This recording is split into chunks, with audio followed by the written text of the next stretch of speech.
আপনারা কারা কারা একা একা যখন নামাজ পড়েন, নফল হোক সুন্নত হোক বা ফরজ হোক, যখন নামাজ পড়েন প্রায় রাকাতে সূরা কুল হুয়াল্লাহ পড়েন কারা কারা? একটু হাত তোলেন তো। আচ্ছা, হাত নামান। খুশি হয়ে হাত তুলছেন, মনে করছেন প্রশংসা পাবেন।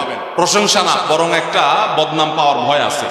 সূরা ইখলাস, এটাকে আমরা সাধারণত কুল হুয়াল্লাহ সূরা বলি, তাই না? ইখলাস মানেটা কি? আমরা যেহেতু এই সূরাগুলো নামাজের মধ্যে সবচেয়ে বেশি পাঠ করি, ঠিক না বেঠিক? এই সূরাগুলো অর্থাৎ শেষের দিককার সূরাগুলো আমরা যেহেতু বেশি নামাজের মধ্যে পাঠ করি, এই সূরাগুলোর অর্থ যদি আমি জানি, ব্যাখ্যা যদি আমি জানি, তাহলে নামাজের মধ্যে মনোযোগ ধরে রাখা সহজ হবে। কারণ আপনি মুখে কি পড়তেছেন আপনি নিজে অর্থ বুঝেন না, মন্ত্রের মতো পাঠ করতেছেন। যদিও না বুঝে পড়লেও আপনি সওয়াব পাবেন, কিন্তু না বুঝে পড়লে তো আর এই কোরআনে আল্লাহ কি বলেছে এটা আপনি জানতে পারবেন না। না জানলে সে অনুযায়ী আপনি আমলও করতে পারবেন না। এই জন্য আমাদেরকে বুঝতে হবে। এই জন্য সূরা ইখলাস সম্পর্কে আমরা জানি, ইখলাস এই সূরার নাম। সূরার নাম হলো সূরাতুল ইখলাস বা ইখলাসের সূরা। ইখলাস শব্দের একটা অর্থ হলো পিওর করা, খাঁটি করা। তার মানে আমাদের ইবাদতটা শুধু আল্লাহর জন্য হবে, খাঁটি হবে, এখানে কোনো ভেজাল অন্য কারোর জন্য সেটা হবে না। আমাদের দোয়াগুলো সব শুধু আল্লাহর জন্য হবে, খাঁটি এবং ফ্রেশ ভাবে আল্লাহর জন্য নিবেদন করবো, সাথে আর কারোর সেখানে শরীক করব না।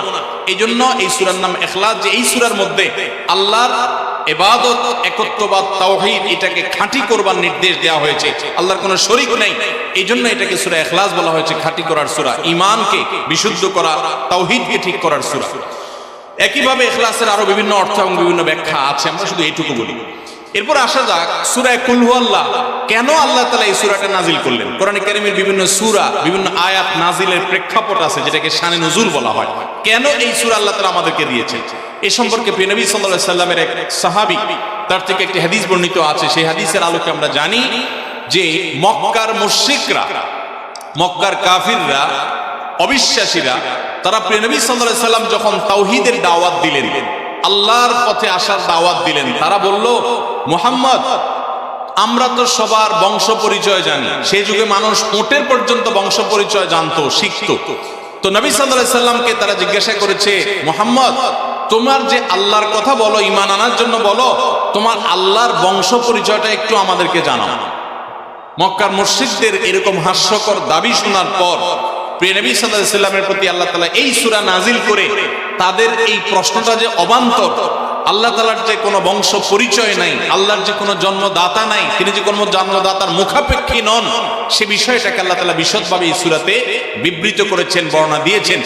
এই জন্য ওই প্রেক্ষিতে এই সূরাটা নাজিল হয়েছে। কোন উলামা ইকরাম, কোন মুফাসসিরগণ অবশ্য ভিন্ন আরো একাধিক কথাও বলেছেন। তবে এটি সবচেয়ে প্রসিদ্ধ এবং বেশিরভাগ মুফাসসিরদের মতে এটি যে সূরা ইখলাস, কুল হুয়াল্লাহ সূরা নাজিল হয়েছে মক্কার মুশরিকরা প্রিয় নবী সাল্লাল্লাহু আলাইহি সাল্লামের কাছে আল্লাহর বংশ পরিচয় জানতে চাওয়ার মতো মূর্খতাসুলভ প্রশ্ন করেছে। সেই প্রশ্নের জবাবে এই সূরায় আল্লাহ রাব্বুল আলামিন বিস্তারিত বিবরণ দিয়েছেন। এবার আসুন আমরা এই সূরায় কি বলেছেন আল্লাহ রাব্বুল আলামিন সে বিষয়ে জানবো, এবং সেই সাথে এই সূরাটার বিশেষ ফজিলত আছে। সূরা ইখলাসের আবার স্পেশাল ফজিলত আছে, কি সেটা আমরা জানবো ইনশাআল্লাহ তাআলা। আমরা প্রথমে আসুন সূরার অর্থ আমরা জেনে নেই। কুল হুয়াল্লাহু আহাদ। আমার সাথে সাথে আপনারা বলেন, কুল হুয়াল্লাহু আহাদ, আল্লাহুস সামাদ, লাম ইয়ালিদ ওয়া লাম ইউলাদ ওয়া লাম ইয়াকুল লাহু কুফুয়ান আহাদ। কুল হুয়াল্লাহু আহাদের অর্থ হলো বলুন। কুল মানে বলুন। এই কুলটা বড় কাফের কুল। আমরা অনেকে কয় রস্যকার কুল ও কুল, বড়ই লিখতে যে কুল লিখি আমরা ওইরকম বলি।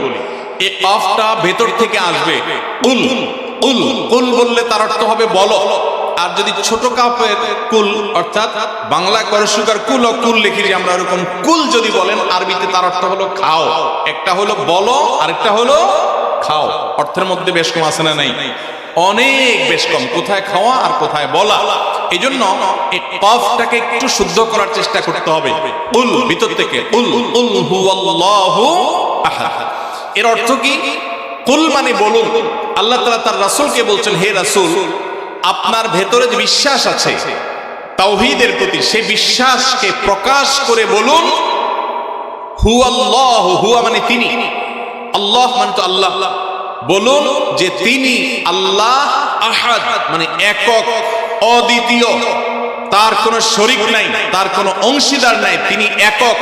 বংশ পরিচয়ে তার থাকার প্রশ্নই ওঠে না। যিনি একক, যিনি অদ্বিতীয়, যার কোনো শরিক নাই এবং যার কোনো পার্টনার নাই, যার কোনো ফ্যামিলির সদস্য নাই, যিনি একক, তার বংশ পরিচয় জানতে চাওয়া এটা মূর্খতা এবং অজ্ঞানতা। এজন্য আল্লাহ রাব্বুল আলামিন জানিয়েছেন, কুল হুয়াল্লাহু আহাদ, বলে দিন তিনি আল্লাহ যিনি একক, আল্লাহুস সামাদ, আল্লাহ হলেন সামাদ। সামাদ শব্দের অর্থ হলো যে তিনি হলেন সেই মহান সত্তা, সবাই যার কাছে মুখাপেক্ষী, তিনি কারোর কাছে মুখাপেক্ষী নন।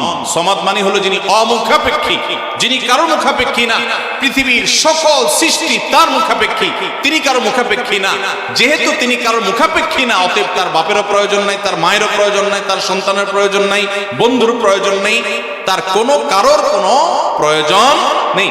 সবার তাকে প্রয়োজন, কিন্তু তিনি কারোর কাছে মুখাপেক্ষী নন। আল্লাহুস সামাদ, লাম ইয়ালিদ ওয়া লাম ইউলাদ, যেহেতু তিনি কারো মুখাপেক্ষী নন, এজন্য তিনি কাউকে জন্ম দেননি। ওয়া লাম ইউলাদ, এবং তাকেও কেউ জন্ম দেয়নি। যেহেতু তিনি কারো মুখাপেক্ষী না, এজন্য তার বাপ মারও প্রয়োজন নাই। আমরা দুনিয়াতে আসার জন্য বাপ মার মুখাপেক্ষী, বাপ মা ছাড়া আসতে পারি না। যেহেতু আল্লাহ কারো মুখাপেক্ষী নন, এজন্য তার কোনো জন্মদাতার প্রয়োজন হয়নি। ওয়া লাম ইউলাদ, এবং তিনি কাউকে জন্ম দেননি। কারণ আমাদের সন্তান সন্ততি জন্ম দিতে হয় আমাদের প্রয়োজনে, কারণ আমার বংশধারা ধরে রাখতে হবে, আমার নামটা ধরে রাখতে হবে, আমার সম্পদ রক্ষণাবেক্ষণ করতে হবে, বৃদ্ধকালে আমাকে দেখাশোনা করতে হবে। এইসব কারণে আমাদের সন্তানের প্রয়োজন হয়। আল্লাহ তাআলা যেহেতু মুখাপেক্ষী নন কোনো কিছুর প্রতি, এই জন্য তার কাউকে জন্ম দিয়ে তার বংশ টিকিয়ে রাখারও প্রয়োজন নাই, আবার তাকে কেউ জন্ম দেওয়ারও প্রয়োজন নাই। ওয়ালাম ইয়াকুল্লাহু কুফুয়ান আহাদ, আর তার কোনো সমকক্ষ নাই, তার সমান কেউ নাই, তার সাথে কোন প্রকার সাদৃশ্য হতে পারে এমন আর কেউ নাই। তিনি অদ্বিতীয়, তিনি একক। এই ছোট ছোট 4টি সূরায় আল্লাহ তাআলার 3টি গুণবাচক নাম আল্লাহ উল্লেখ করেছেন। আল্লাহর মূল নাম যেটা, সেটা উল্লেখ করেছেন আল্লাহ, তার জাতে পাকের নাম। আর এর পাশাপাশি আরো 2টি গুণবাচক নাম উল্লেখ করেছেন। এক হলো আহাদ, মানে একক, এটা আল্লাহর গুণবাচক নাম। আর একটা হলো সামাদ, এটাও আল্লাহর গুণবাচক নাম। এই নামগুলো আল্লাহ তাআলা উল্লেখ করেছেন। এই যে সূরাটা, সূরা ইখলাস আমরা জানলাম, এর অর্থ আমরা শুনলাম। এই সূরার ফজিলত কি?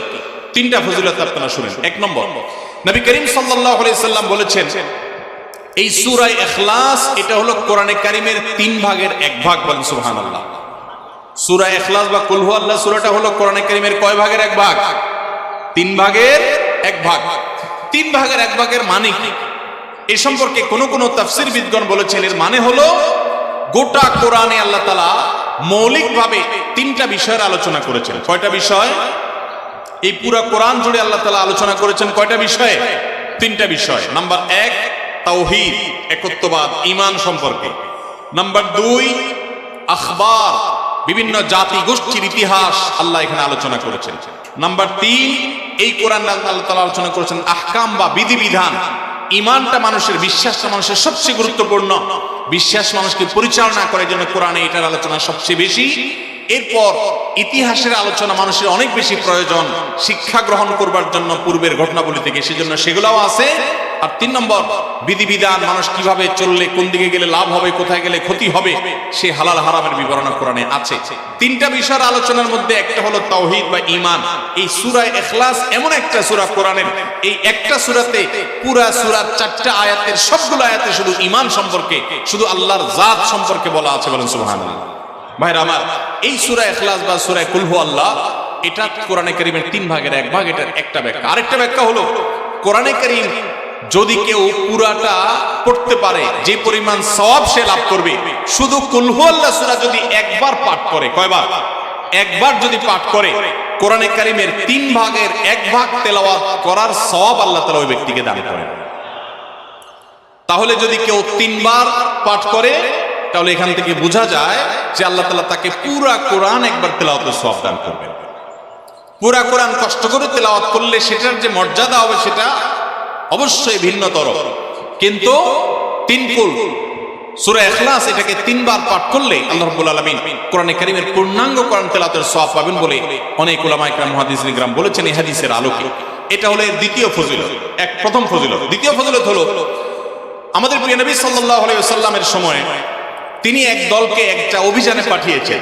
তাদের মধ্যে যিনি ইমাম সাহেব ছিলেন, ওই আল্লাহর বান্দা প্রত্যেক নামাজের মধ্যে যে কোনো সূরা পড়তেন, যে কোনো কেরাত পড়তেন, শেষে সূরা ইখলাসটা অবশ্যই পাঠ করে তারপর রুকুতে যাইতেন। এখন সাহাবীদের মধ্যে একটা প্রশ্ন দেখা দিল যে এই লোকটা প্রত্যেক রাকাত নামাজে সূরা ফাতিহা আলহামদু সূরা পাঠ করার পর যেই সূরাই পড়েন, যেই কেরাতই পড়েন, সাথে আবার কুল হুয়াল্লাহটা কেন পড়েন? আমরা তো নবী সাল্লাল্লাহু আলাইহি ওয়াসাল্লাম কিরকম করতে দেখি নাই। তখন সাহাবীরা এসে নবী সাল্লাল্লাহু আলাইহি ওয়াসাল্লামকে জিজ্ঞাসা করলেন, ইয়া রাসূলুল্লাহ, আমাদের ইমাম সাহেব যাকে আমাদের সাথে আপনি দিয়েছেন, যিনি আমাদের সাথে আছেন, এই ব্যক্তি প্রত্যেক রাকাতে অন্য যা পড়ুক আর না পড়ুক এই কুল হুয়াল্লাহ সূরাটা উনি পড়ে, এটা উনি ছাড়ে না, এর কারণটা কি? তখন নবী সাল্লাল্লাহু আলাইহি ওয়াসাল্লাম জিজ্ঞাসা করলেন ওই ব্যক্তিকে যে তুমি কেন এই সূরা পাঠ করো? অবশ্যই অবধারিতভাবে সূরা ফাতিহা না প্রত্যেক রাকাতে ফিক্স, অন্য কোন সূরা তো ফিক্স না, তুমি অন্য যাই পড়ো সাথে প্রত্যেক রাকাতে কুল হুয়াল্লাহ দিয়ে শেষ করে তারপর রুকুতে যাও কেন? তখন সে সাহাবী বলেন, ইয়া রাসূলুল্লাহ, আমি কেন পড়ি? কারণ কোরআনে কারিমে এই একটা সূরা, সূরা ইখলাস বা কুল হুয়াল্লাহ সূরাটা একমাত্র সূরা যেই সূরা শুরু থেকে শেষ পর্যন্ত সবগুলো আয়াতে শুধু আমার আল্লাহর কথা বলা আছে। কোরআনের অন্য কোন সূরা এমন নাই যেই সূরার শুরু থেকে শেষ পর্যন্ত পুরো সাবজেক্ট আগা টু গোড়া পর্যন্ত সবগুলো বিষয়, সবগুলো আয়াতে শুধুমাত্র আল্লাহর পরিচয় দেওয়া হয়েছে, এমন আরেকটা সূরা নেই। যেহেতু এখানে শুধু আল্লাহর কথাই বলা হয়েছে, এই জন্য এই সূরাকে আমার অনেক বেশি পছন্দ হয়, এই জন্য এই সূরাকে অনেক বেশি আমি ভালোবাসি। আমার আল্লাহর আলোচনা এখানে, অন্যান্য সূরাতে কোথাও ইতিহাস, কোথাও হালাল হারাম, কোথাও বিধিবিধান, কোথাও অন্যান্য আলোচনা আছে, কিন্তু এই সূরায় শুধু আমার আল্লাহর কথা বলা আছে। এই জন্য আল্লাহর মহব্বতে এই সূরাকে আমি অনেক ভালোবাসি, কুল হুয়াল্লাহ সূরা। নবী করিম সাল্লাল্লাহু আলাইহি ওয়াসাল্লাম তখন বলেছেন, তোমার এই ভালোবাসার কারণে আমার কাছে ওহী আল্লাহ পাঠিয়েছেন যে আল্লাহ তাআলা তোমাকে স্পেশালি ভালোবাসেন। এবং অন্য বর্ণনায় আসছে নবী সাল্লাল্লাহু আলাইহি ওয়াসাল্লাম বলেছেন, হুব্বুকা ইয়াহা ইউদখিলুকাল জান্নাহ, তুমি এই সূরাকে যে ভালোবাসো, এই ভালোবাসার কারণে আল্লাহ তাআলা তোমাকে জান্নাতে প্রবেশ করাবেন, সে ওয়াদা করেছে। অতএব ভাইরা আমার, সূরা ইখলাস বা কুল হুয়াল্লাহ সূরাকে স্পেশালি আমরা মহব্বত করব, ঠিক আছে না ইনশাআল্লাহ? এই সাহাবীর পাশাপাশি মদিনায় আরেক সাহাবী, তিনিও ইমামতি করতেন এবং ইমাম হিসাবে দায়িত্ব প্রাপ্ত ছিলেন নবী সাল্লাল্লাহু আলাইহি ওয়াসাল্লাম তরফ থেকে, তিনিও একই কাজ করতেন। তার ব্যাপারে নবী সাল্লাল্লাহু আলাইহি ওয়াসাল্লামের একই রকমের জবাব দেওয়ার কথা আমরা হাদিস থেকে জানতে পারি। সেখান থেকে সূরা ইখলাসের মর্যাদা বোঝা যায়। আমরাও অনেকে সূরা ইখলাস প্রায় রাকাতে পড়ি, আছে না নাই? আপনারা কারা কারা একা একা যখন নামাজ পড়েন, নফল হোক, সুন্নত হোক বা ফরজ হোক, যখন নামাজ পড়েন প্রায় রাকাতে সূরা কুল হুয়াল্লাহ পড়েন কারা কারা? একটু হাত তোলেন তো। আচ্ছা, হাত নামান। খুশি হয়ে হাত তুলছেন, মনে করছেন প্রশংসা পাবেন। প্রশংসা না, বরং একটা বদনাম পাওয়ার ভয় আছে। হাতটা তোলাইছি আমি, আপনারা মনে করছেন সবসময় হাত তুললেই শুধু জিতা যায়। দেখেন, যারা সূরা ইখলাসকে মহব্বত করে, এই যে ঘটনা আমরা শোনালাম নবী সাল্লাল্লাহু আলাইহি ওয়াসাল্লাম, এটা জেনে যে আমার আল্লাহর আলোচনা আছে এই সূরায়, অন্য কোনো আলোচনা নাই, আল্লাহর পরিচয় উল্লেখ করা আছে, আল্লাহর বৈশিষ্ট্য এবং ক্ষমতার উল্লেখ আছে, সেই মহব্বত যদি কেউ সূরা ইখলাসকে মহব্বতের সাথে ধীরে ধীরে পড়ে, তাহলে তো তিনি অবশ্যই আল্লাহর কাছে বিশেষ মর্যাদা পাবেন। ওই সাহাবীর মতো আল্লাহর ভালোবাসা পাওয়ার সম্ভাবনা জোরালো। তবে আমাদের বেশিরভাগ মানুষ কুল হুয়াল্লাহ সূরা দিয়ে নামাজ পড়ে নামাজ শর্ট করার জন্য, ঠিক না বেঠিক? তাহলে এবার যদি আমি বলি কারা কারা নামাজ সংক্ষেপ করার জন্য কুল হুয়াল্লাহ সূরা দিয়ে নামাজ পড়েন, তাহলে দেখা যাবে হাত ওগুলো আবার উঠছে। তাহলে সংক্ষেপ করার উদ্দেশ্যে সূরা কুল হুয়াল্লাহ পড়লে সেটার কারণে আল্লাহর কাছে সওয়াব পাবেন না, বরং আপনার নামাজের মর্যাদা আরো কমবে। নামাজ কি সংক্ষেপে করতে হয় না লম্বা সময় নিয়ে করতে হয়? আমরা খাওয়াটা খুব ধীরে সুস্থে খাই, ঘুমটা খুব ঠান্ডা মাথায় যায়, কাজ কাম খুব ঠান্ডা মাথায় করি, শ্বশুরবাড়ি গেলে খুব আস্তে ধীরে যাই, সব কাজকামগুলো আমরা ধীরে সুস্থে করা পছন্দ করি। শুধু নামাজের বেলা আসলে, জিকির তসবির বেলা আসলে আমরা 4G 5G গতিতে, তুফান মেলের গতিতে যত তাড়াতাড়ি সম্ভব করার চেষ্টা করি। সব জায়গায় গতি ভালো না, মোবাইলের নেট স্পিডের গতি ভালো বুঝলাম, কিন্তু তেলাওয়াত যে যত ধীরে ধীরে করবে, নামাজ যে যত আস্তে আস্তে পড়বে, আপনি মসজিদে লক্ষ্য রাখবেন, আপনার মসজিদে যেই লোকটার নামাজের সবচেয়ে বেশি সময় লাগায়, যেই লোকটার 2 রাকাত নামাজে সবচেয়ে বেশি সময় ব্যয় করে, আপনি নিশ্চিত ধরে নেবেন এই লোকটার নামাজি হিসাবে তত আল্লাহর কাছে প্রিয় এবং শ্রেষ্ঠ। অতএব সময় নিয়ে নামাজ পড়বো তো ইনশাআল্লাহ। আমাদের অনেকেরই তাড়াহুড়া করে নামাজ পড়ার স্বভাব আছে ভাইরা, ভালো না এটা। যাই হোক, তো সূরা ইখলাস আমরা এটাকে সংক্ষেপ করার জন্য পড়বো না, মহব্বত করার জন্য পড়বো আজ থেকে, ঠিক আছে তো ইনশাআল্লাহ।